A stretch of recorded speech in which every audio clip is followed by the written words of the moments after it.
యేసుతో ప్రతిదినం ఆధ్యాత్మిక కార్యక్రమానికి ప్రేమతో మిమ్మును మీ కుటుంబ సభ్యులను హృదయపూర్వకముగా ఆహ్వానిస్తున్నాను. లేచారా? ఉదయకాలమే దేవుని సన్నిధికి వెళ్ళి ప్రార్థించారా?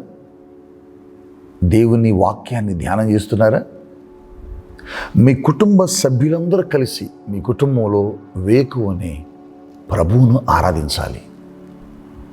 మరి ఎక్కువసేపు ఏం అవసరంలా, ఒక 10-15 నిమిషాల పాటుగా స్తుతులు చెల్లించి పాట పాడి వాక్యాన్ని ధ్యానం చేసి ప్రార్థన చేస్తే ఆ దినం దేవుని సన్నిధి, దేవుని మహిమ మీ గృహాల లోపలికి వస్తుంది.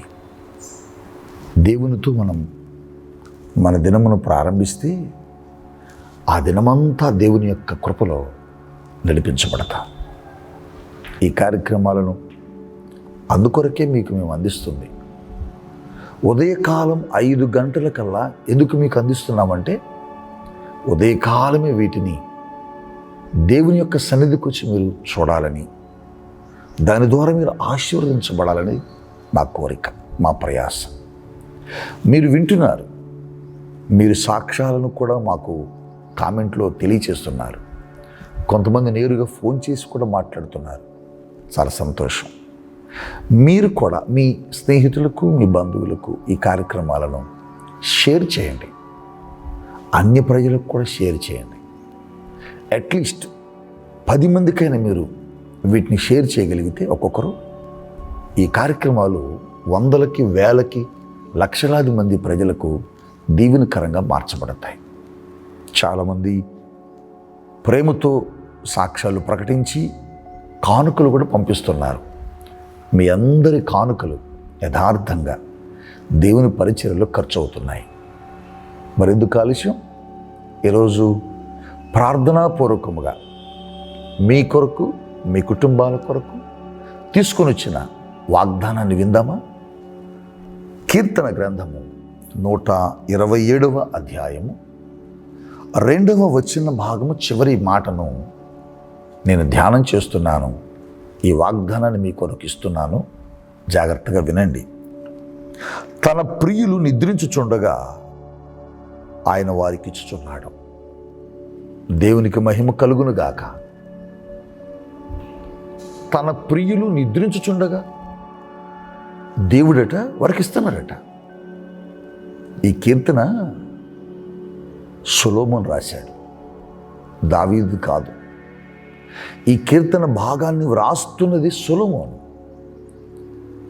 ఎందుకు రాస్తున్నాడంటే, ఒక వ్యక్తి తనకు తానుగా ఏది చేసినా అది ఫలించదు.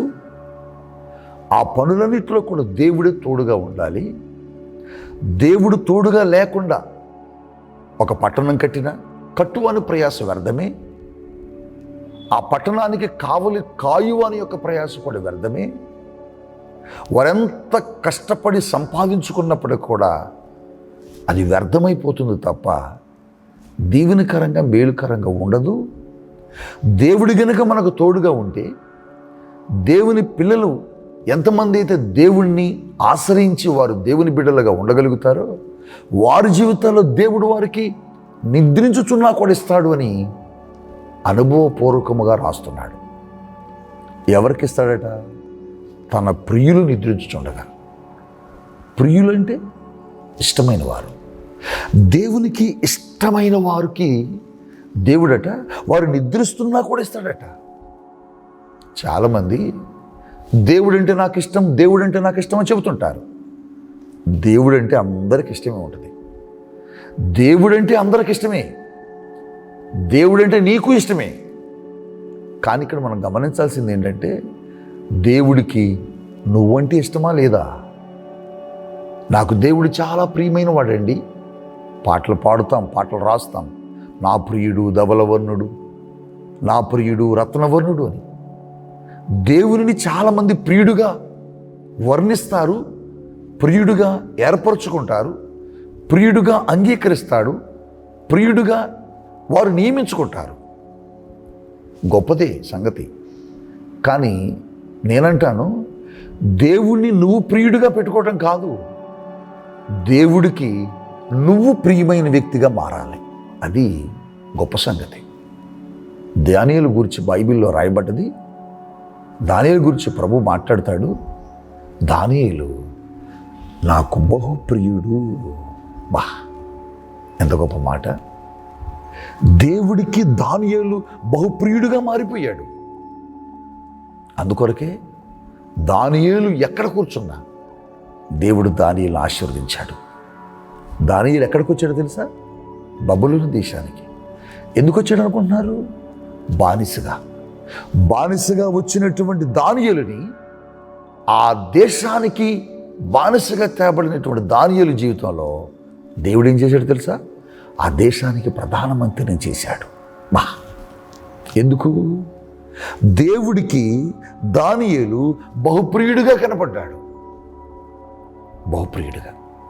దేవుడు ప్రతి వ్యక్తిని చూస్తాడు, దేవుడు ప్రతి వ్యక్తిని గమనిస్తాడు.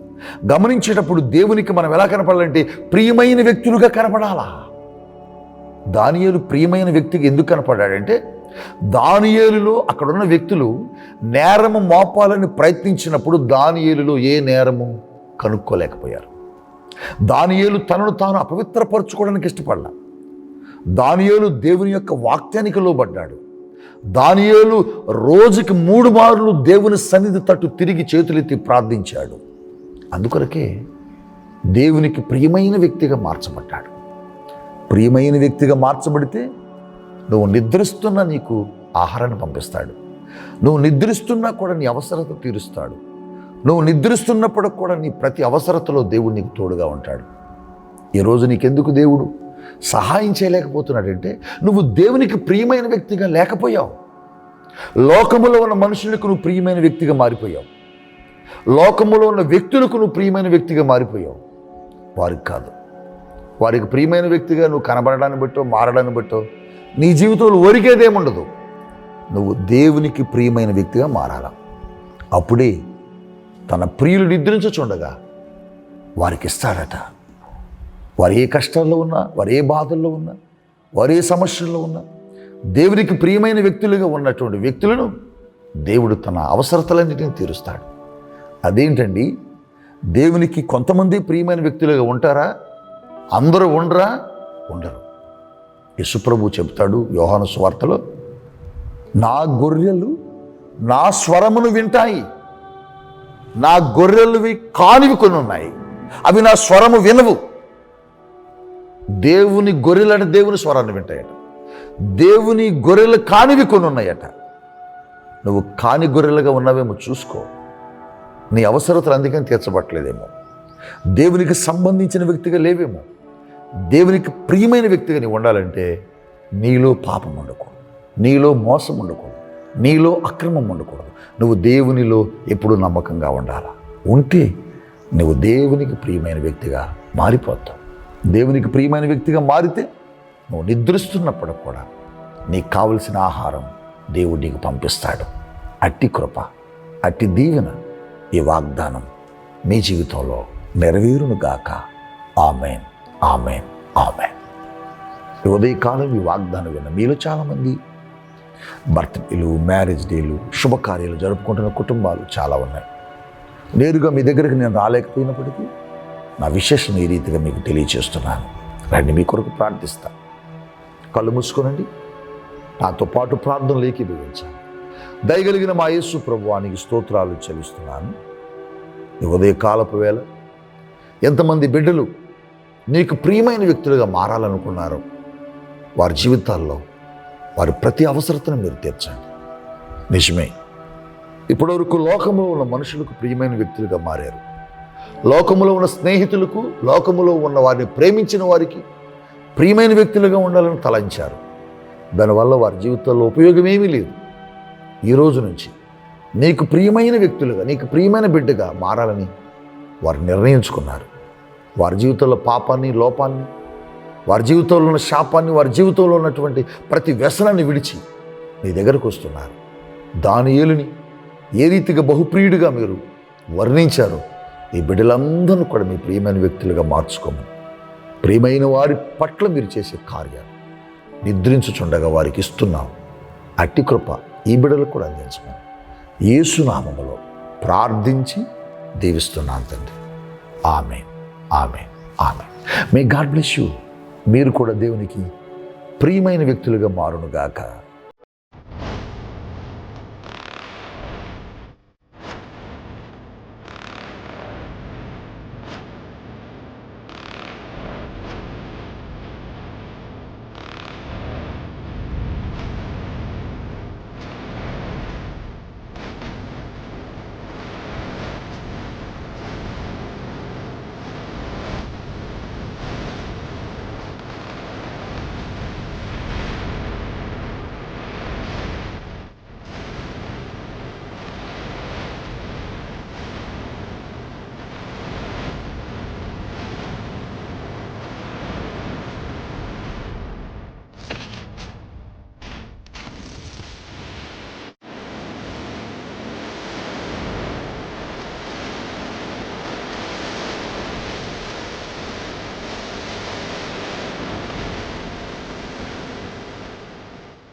నా ప్రాణము నిన్ను కోరే యేసయ్యా, నన్ను చేరయ్యా.